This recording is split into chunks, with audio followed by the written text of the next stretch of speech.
Good evening and happy midweek everyone. Once again, gusto ko po kayong batiin ng maligayang gabi ngayong midweek. Tayo na naman ay nasa kalagitnaan ng Sanlinggo kung saan tayo muli ay sama-samang lumapit sa Panginoon ngayong prayer meeting.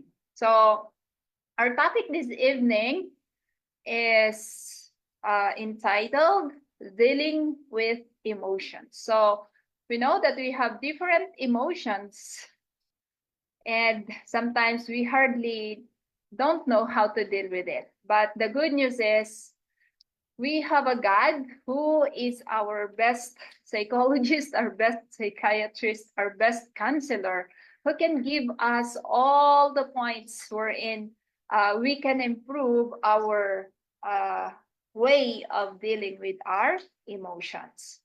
And this is written in the second volume of Mind, Character, and Personality, page 755 to 762. So, of all the viewers, both in Zoom and in live, I know that we have different emotions at the moment, and may we know how to deal with them as we will tackle them tonight. So, one point that we need to be reminded of is that we cannot read motives. So we may see the actions, we may have a conclusion on our mind why they are doing those actions in front of us. Pero ang katotohanan po, we cannot read their thoughts. So even though yung isang tao sa harapan natin ay may ginagawa na parang hindi mabuti, it should not be a reason for us na magdadrive tayo ng ating sariling conclusion without knowing what's inside their thoughts or what brings them the reason why they're doing such things. So the best advice for us from God, it says here in 755 paragraph 3, never cast them aside. Never drive them to discouragement or despair. Help those who have ear by telling them of your experiences. Show how when you make grave mistakes, patience, kindness, and helpfulness on the part of your fellow workers give you courage and hope. Kasi I believe lahat sa atin minsan napapagkamalan, di po ba? Akala nila dahil may mga certain actions na ginagawa tayo, so napapagkamalan nila na we're doing something bad, but then we know that sa loob natin, that's not always the case. So instead of rejecting them dahil nga sa mga ginagawa nila, the more sana na mas lalo natin silang i-encourage. Paano daw sila ini-encourage? Ikwento rin natin sa kanila na maraming beses sa ating buhay ay na-experience natin na mapagkamalan. But they don't know our thoughts. But then, kahit ganun ang mga pangyayari, may mga tao pa rin na napaka-patient sa atin. May mga tao pa rin na napakabait sa atin amidst all that. And when we do this, it will give courage and hope for those that are in need of it. Next point is contending with a force that captivates body, soul, and mind. Yan. So in our life, marami kasi tayong mga pinagbibisihan. Gusto ng lahat maka-survive. So everybody, yung iba, ang iniisip ay mga, ano mo yun, ang iniisip ng karamihan, paano mag-survive, anong kakainin ko bukas, anong kakainin ko mamaya, anong gagawin ko dito, anong gagawin ko dyan. So, there are a lot of things na humihila sa atin. Humihila sa ating katawan, humihila sa ating mga kaluluwa, at humihila sa ating mga puso. So, what should we do with this? Sabi ng Panginoon sa Psalms 46 verse 10, "Be still and know that I am God." Isipin mo na kung yung bird nga, yung ay pinapakain ng Panginoon, yung lily ay iniingatan niya, how much more ikaw na anak ng Panginoon na hindi niya iingatan. So anong sabi niya? Be still and know that I am God. Dito nga po ang pasok ng pangangailangan. Kailangan nating makilala kung sino yung Diyos na ating pinagsisilbihan. Kasi the more we know Him, the more we trust that in kumbaga sa lahat ng mga trials ng buhay, sa lahat ng mga pinagdadaanan natin sa buhay, ay pwede tayong magtiwala that He can make all things together for our good. Next, healing of spiritual troubles. Ang kagandahan, not every one of us honestly are too zealous in our spiritual life, di ba? Most of the time, lalo na kapag wala na tayo, na-idol tayo, usually, nanghihina din tayo spiritually. But then, the promise is, ito, Jesus turned away none who came to receive His healing power. Jesus is ever ready na maggamot sa ating kakulangan, sa physical man, lalo na sa ating spiritual. Because it's always His will na we are in good health in the whole sum of our being. He knew that those who petitioned Him for help had brought disease upon themselves, yet He did not refuse to heal them. Di ba? Minsan, honestly, as a medical missionary, may discouragement din. Sometimes you know na yung reason bakit sila nagkakasakit ay sila din, kakulitan din nila. And I myself honestly tend to be discouraged na I feel like parang walang silbi yung ginagawa mo sa kanila. But then ito ang sabi ng Panginoon, alam niya na yung mga may sakit, kasalanan nila yun. Yet, He did not refuse to heal them. So, it's not, hindi pala sa ating part yung kapag sila ay nag-o-obey or not. Ang parte natin na iparamdam yung pagmamahal na binigay ng Panginoon sa atin, whether they will obey or not, that's already their responsibility towards God at hindi sa atin. So the more that we should pray about them. So kung ito ang ugali ni Kristo sa mga makasalanan, sino tayo, di ba? Tayo nga makasalanan din, pero pinagtitiisan tayo. How much more with others? Bakit di tayo magtiis din sa kanila? And, di ba, our very aim is yung lahat na tao na naging rason bakit namatay si Kristo ay madala natin sila sa paanan ni Kristo at nang matanggap nila ang mensahe ng kaligtasan. Next, humans, the hands of angels. Nung una, nagtataka ako. Actually, the angels can do things miraculously. And they are even higher than humans. Yet, we are being hands of the angels. And it's a great privilege na ang Panginoon ginagamit tayo. Kasi kapag wala siyang pakialam sa atin, sa dami ng kanyang anghel, why would He use us? Pero alam nyo, para maramdaman nyo yung pagmamahal at yung buhay ni Kristo dito sa mundo, we need to be used by the angels nang sa gayon maramdaman din natin yung kasiyahan ng paninilbihan. Otherwise, hindi natin yon ma-appreciate. Sabi niya dito, thus as we become partakers of the divine nature and separate selfishness from our lives, special talents for helping one another are granted us. This is heaven's way of administering. So alam niyo po, may isang family akong kakilala, I don't know if they are listening, na bakit yung nanay sumbungan ng mga problema doon sa opisina? Yung tatay, kapag may mga pangangailangan, siya din ang linalapitan. Yung mga anak nila, kapag may problema ang mga kaklase, sila din ang pinagsasabihan. Do you know why? Maybe they had separated themselves from selfishness. That's why God is giving them the special talents for helping other people.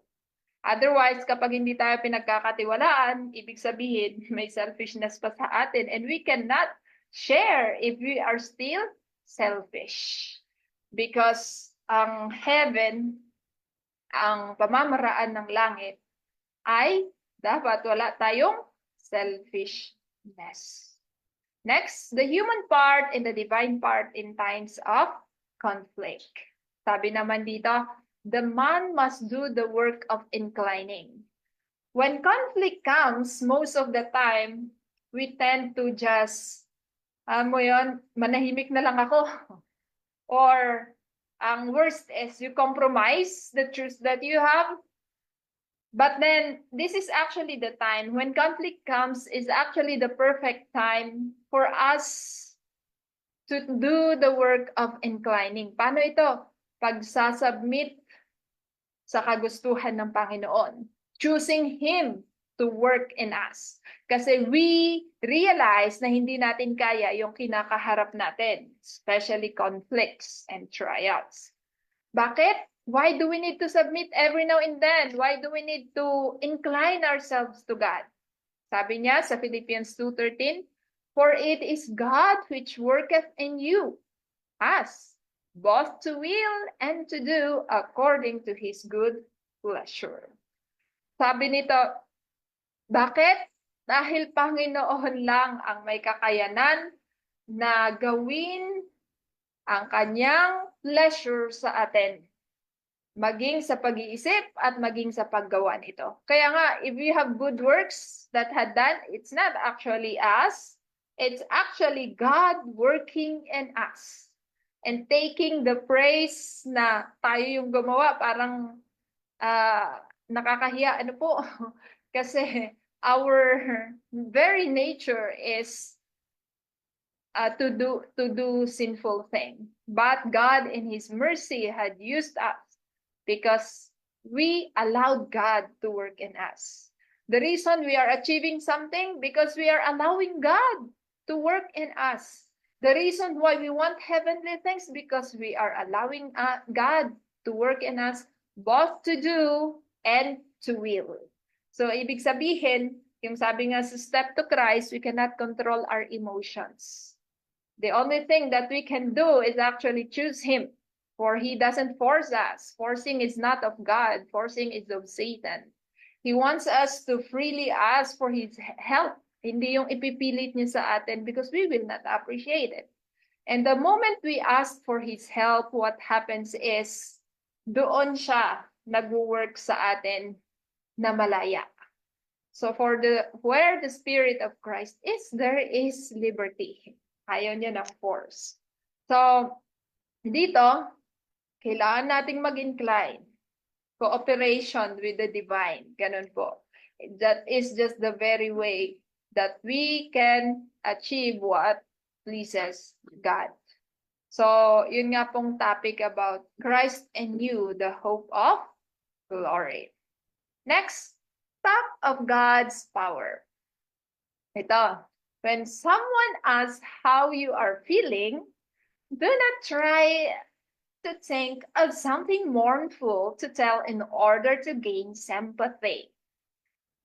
So, say for example, they're asking you, how are you? Para magkaroon ka ng maraming kakampi, sasabihin, ang kalungkot nga ng buhay ko, para maawat sila sa'yo. Actually, that will not help you.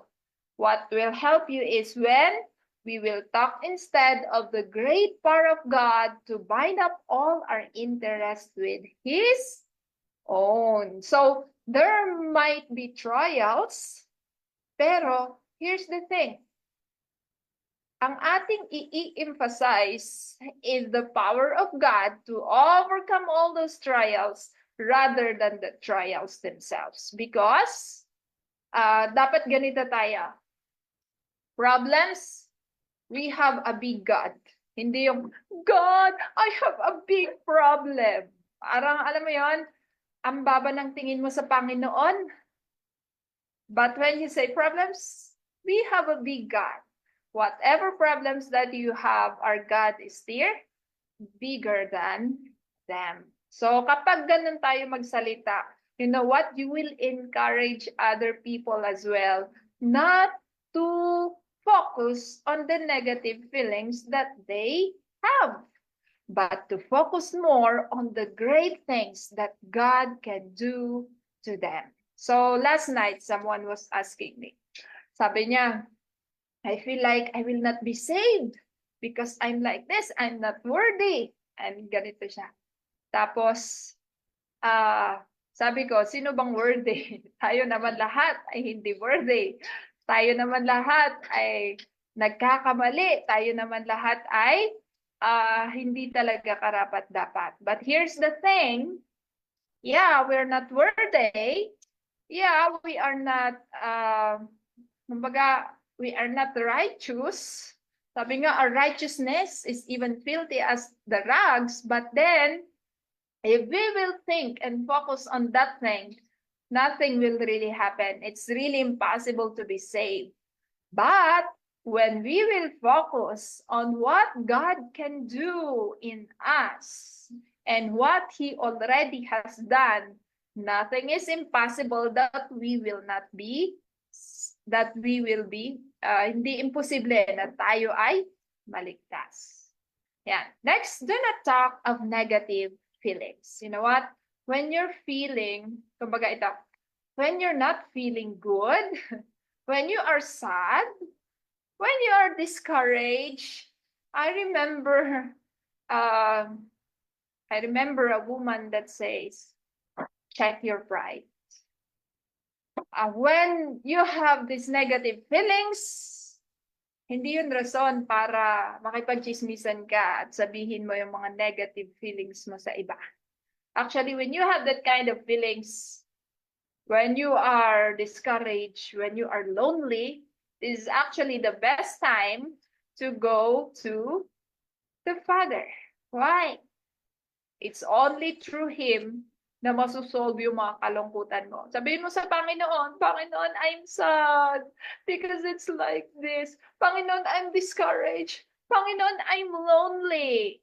And you know what? After crying everything to God, yung magiging statement mo with other people after talking to God will be lightened. Bakit? You had given all your burdens to God, who can carry.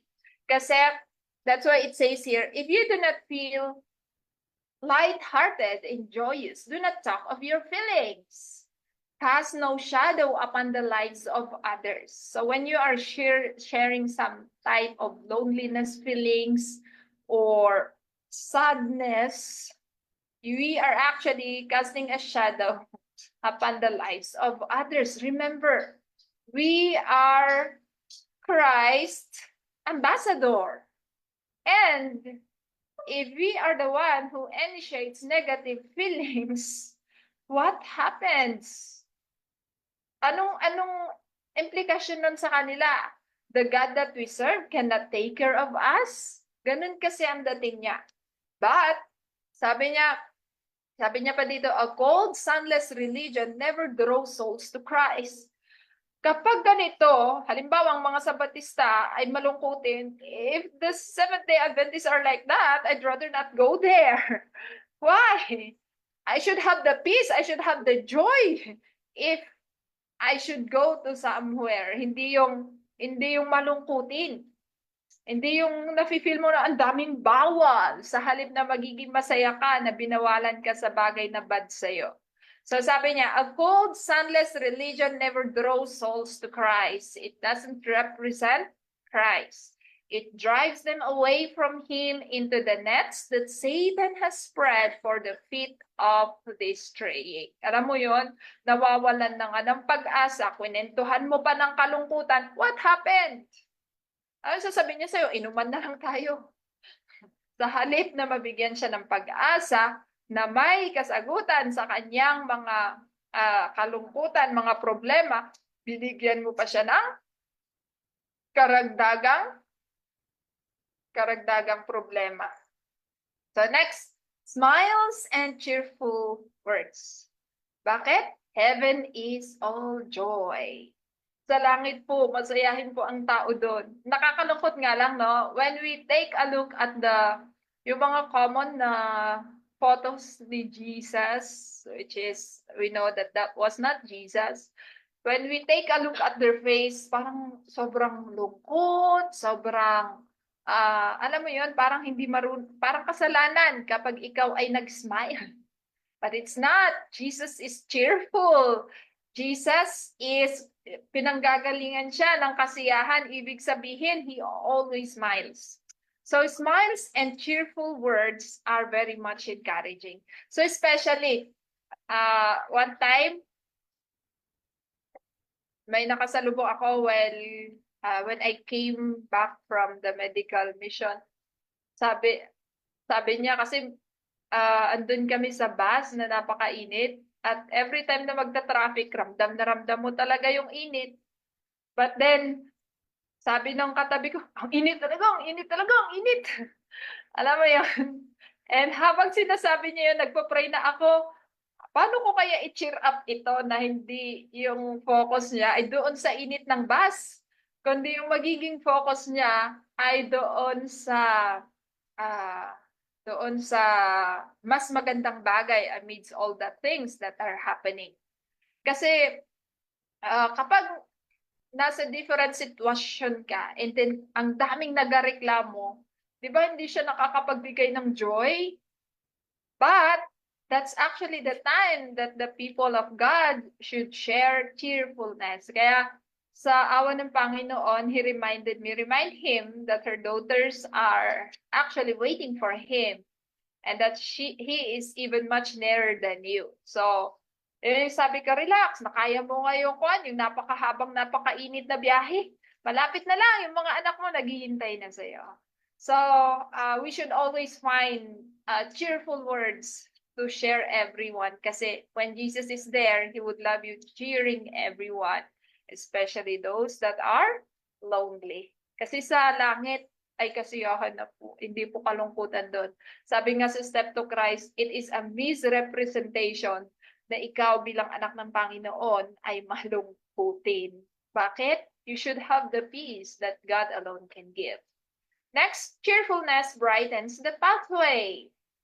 Ang sarap pong kasama ng mga taong very cheerful. Ano po? Even though you have a lot of work to do, when you have a companion in the group that are very cheerful, you don't even feel like the task that you are doing is hard. With those cheerful people around you, yung mga mahihirap na task, it is being made light. So, sabi niya, these depressing emotions are a great injury to them health-wise. For by hindering the process of digestion, they interfere with nutrition. So, when we are not cheerful, especially when we are eating, mangyayari sa muscles natin, yung cardiac sphincter, di ba? Naninigas siya, so hindi siya nagko-close na freely. So, ang nangyayari, kapag sa mga depressing emotions, mga kalungkutan, napakatinding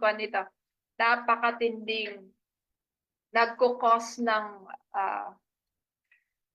matindi sa ating kalusugan. Kasi I experienced that while I was depressed. Alam mo yon, kahit ang sarap ng Chinese restaurant na kinakainan mo, alam mo yun, takam ka sa bawat ino-order mo, pero pagdating na, dahil may depressing emotion ka, balik lahat. Kumbaga, sinusuka mo lahat. And it's not helping. Why? Yung mga muscles mo sa loob, hindi siya nakikiko-operate sa'yo. Naninigas sila dahil sa emosyon mo na hindi maganda. So sabi niya, while grief and anxiety cannot remedy a single evil, they can do great harm. Sabi niya, yung pag-aalala mo ng mga mangyayaring hindi maganda, yung mga kalungkutan mo, wala din naman yung magagawa sa mga problema mo. Hindi mo rin naman yon mareremedyohan. Pero sabi niya, but cheerfulness and hope, while they brighten the pathway of others, are life unto those that find them and help to all their flesh. Pero ang kasiyahan daw at pagbibigay ng pag-asa ay magbibigay din ng liwanag sa iba at buhay sa mga naghahanap at kalusugan sa kanilang mga laman. Kaya nga sabi niya sa Bible, a merry heart doeth good like a medicine, but a broken spirit drieth the bones. Kaya yung mga aray-aray tiis dyan, actually, baka malungkot ka lang. Kailangan mong humanap ng tunay na Kristiyano na mag-cheer up sa'yo at magbibigay ng pag-asa na sinasayang mo lang yung buhay mo sa kalungkutan kasi marami ka pang dapat na ikasiya. So sabi niya, one way of being cheerful is to count the blessings that God has already given you. And while you're counting it, you will even see that we are not even deserving of all the blessings that God is still giving us. Next, mealtime and emotions. There was a council in the councils of diets and foods that when you are eating, you should not be sad. If you are sad, ang mangyayari, huwag ka nang kumain. Kasi ang mangyayari nun, hirap yung katawan mo to digest the meals that you are eating. So sabi niya dito, at mealtime, cast off care and taxing thought. Do not be hurried, but eat it slowly and with cheerfulness. Your heart filled with gratitude to God for all His blessings. Imagine, you already have the food in front of you. And then dahil sa kalungkutan mo, ano mangyayari? Pati pagkain mo, nabibilaukan ka na, hindi na natutunaw ng husto. Don't do it. Huwag ka na lang kumain. Just fast and pray kapag ganun yung feelings mo. Dapat ini-enjoy ang pagkain. Dapat ito yung pinakamasayang part ng ating buhay, our fellowship in the table with our families. So, but when we are filled also with gratitude, alam mo yun, so kita mo, wow, may pagkain pa rin ako. So, lahat ng blessing nakikita mo, ang mangyayari doon, even your digestive system will cooperate also. So next, cherishing errors hinders mental expansion. Alam mo yun, kapag naaralan tayo ng mali, tapos hinahawakan natin yung mali na yun, what happens? Sabi niya, cleave to the word. It is written. Bakit? Ang pinaka hindi magkakamali ay yung it is written. It's not an error. Cast out of the mind the dangerous, obtrusive duties, which, if entertained, will hold the mind in bondage, so that the man shall not become a new creature in Christ. Sabi niya, when our thoughts are focused on those errors that are already there, it will be hard for the truth to come in. But when we will focus on what is written, because you know what,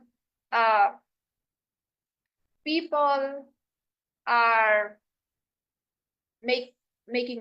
people makes mistakes.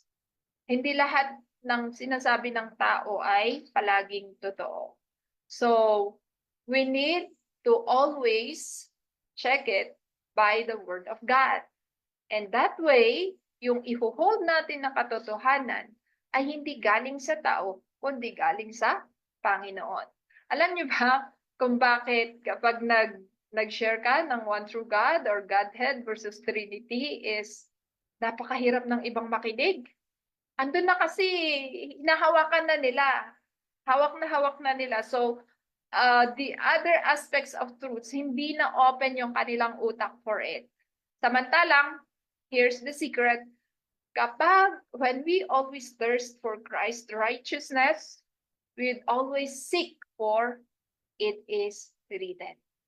We will always seek for a thus saith the Lord. So doon sa thus saith the Lord, doon kasi, yun kasi yung mag-open ng ating utak, di ba? The truth shall set us free.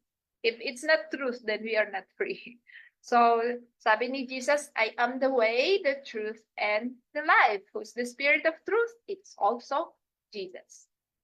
Next, divine power, the only hope of reform. So we are called for reformation these last days. But the only hope of being reformed is through the divine power. We cannot of ourselves do it. It's only when Christ is in us that we will able to overcome any temptations. Kaya nang sabi dito, not until the life of Christ become a vitalizing power in our lives can we resist the temptations that assail us within and from without. But if it's not Christ and it is still yourself that is the governing power in your body, then resisting temptations is impossible. We cannot do it. We are too weak for that. But God had given us an example. How did he overcome? The Spirit of his Father had always been with him. That's why he was able to overcome all the temptations that Satan gave him.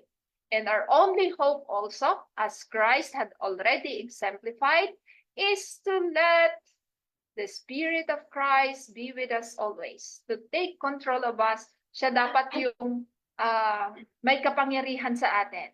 And that way, we can resist any temptations from within and from without.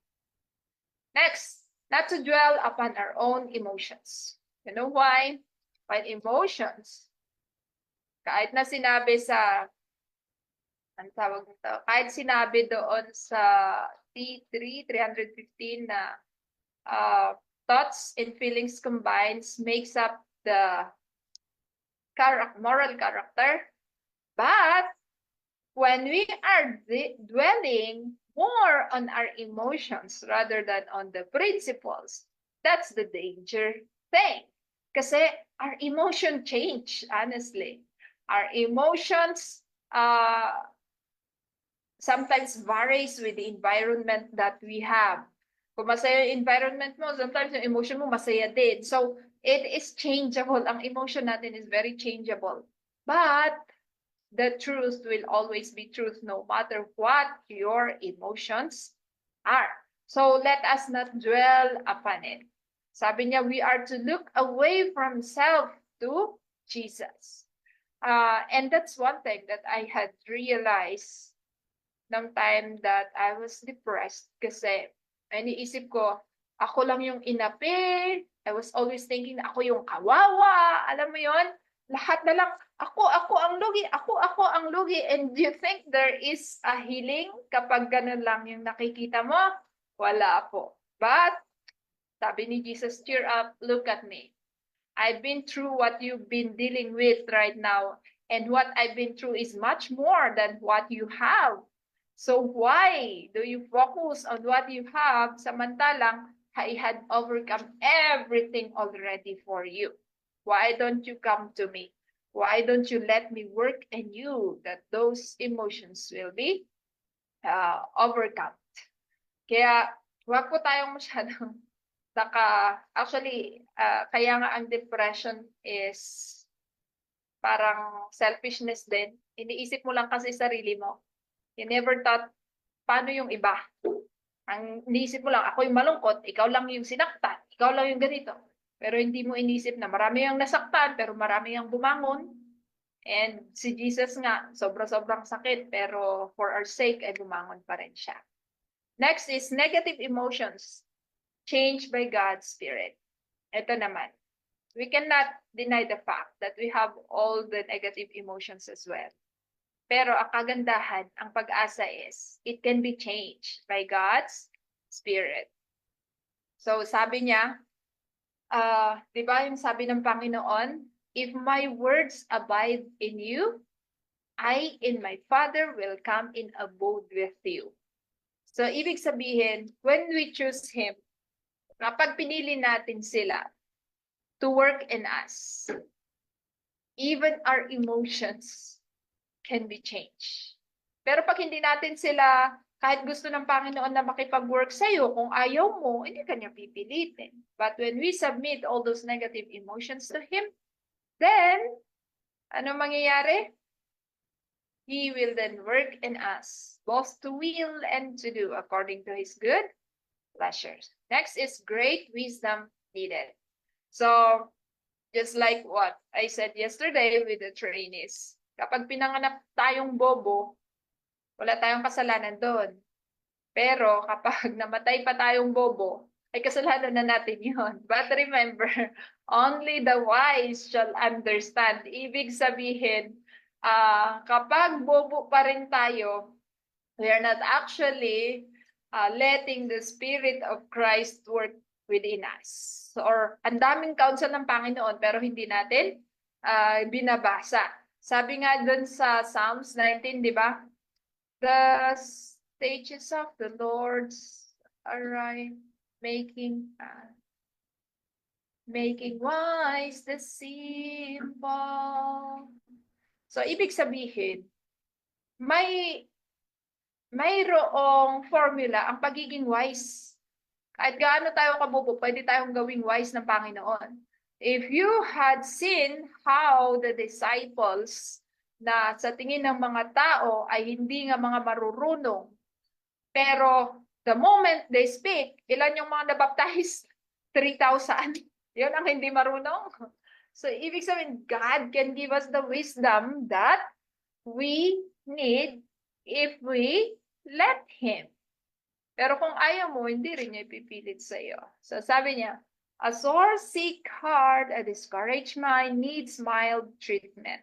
It is through tender sympathy that this class of invalids can be benefited. It is Christ's methods alone can bring true success. So ibig sabihin, ang method ng Panginoon, pinag-iisipan, pero yung pag-iisip na yon ay galing sa Panginoon. And one thing more, sabi ng Panginoon sa Psalms na binibigyan niya ng karunungan ang mga taong mapagpakumbaba. Kasi kapag nga naman di tayo mapagpakumbaba, ang tingin natin ay marunong na tayo, bibigyan pa ba tayo? Eh marunong ka na nga. Pero kapag nakikita natin ang ating mga sariling kamangmangan, ay bibigyan tayo ng karunungan ng ating Panginoon. In that way, we will be able to encourage yung mga taong mayroong kalungkutan, mga discourage ang kanilang mga utak that needs a wisdom from above on how to deal with them. Next, Christ's tenderness in dealing with minds. So, ito po, no? Napaka-sensitive kasi ng utak. Bakit? May emotion dun eh. So, we need to have that kind of tenderness that Christ has. Sabi niya, for lift up the heads which hang down, and the feeble knees, and make straight paths for your feet, lest that which is lame be turned out of the way, but let it rather be healed. So, minsan, especially in the Reformation groups, ano po, since we have those truths about dress reform, pag may nakita kang hindi nakadress ng tama, ay, ano ba yan? Hindi tama. Alam mo yon, parang, sinner. Pag may nakita ka na kumakain ng ganito, wala pa sa oras, sinner! Alam mo yon, sa halip na may mercy, yung katotohanan na meron ka, mas lalo ka pang nagtataboy. But Christ was not like that. Imagine yung tenderness niya is He is willing to heal you even He knows that you are the reason why you are sick. Ganun siya ka-tender. Tapos tayo, akala mo kung sino tayong matino na. Tapos kapag may nakikita tayong iba na hindi kagaya natin, sinner, yung tingin natin. Pero you know what? The more we get close with Christ, the more we see our own sinfulness and our righteousness is as filthy as the rags. Next, the current of life-giving energy. Sino po ang life-giving? Sabi ni Jesus, I am the way, the truth, and the life. No one cometh unto the Father except by me. So kapag ang current ng ating buhay, ang giving energy natin ay si Kristo, kapag tayo ay pumutol ng ating relasyon sa Kanya, may buhay pa ba tayo? Mayroon, buhay na patay. But when we connect our life with Christ, who is the source of life, Ano mangyayari po? We will be, ayun, mabubuhay tayo. So sabi niya, the power of love was in all Christ's healing. And only by partaking of that love through faith can we be instruments for His work. Bakit? Hindi mo kasi maibibigay ang bagay na wala sa'yo. But if every now and then you recognize the love of God, yung pagtitiis ng Panginoon sa'yo, that's actually also the Spirit that will pass from you.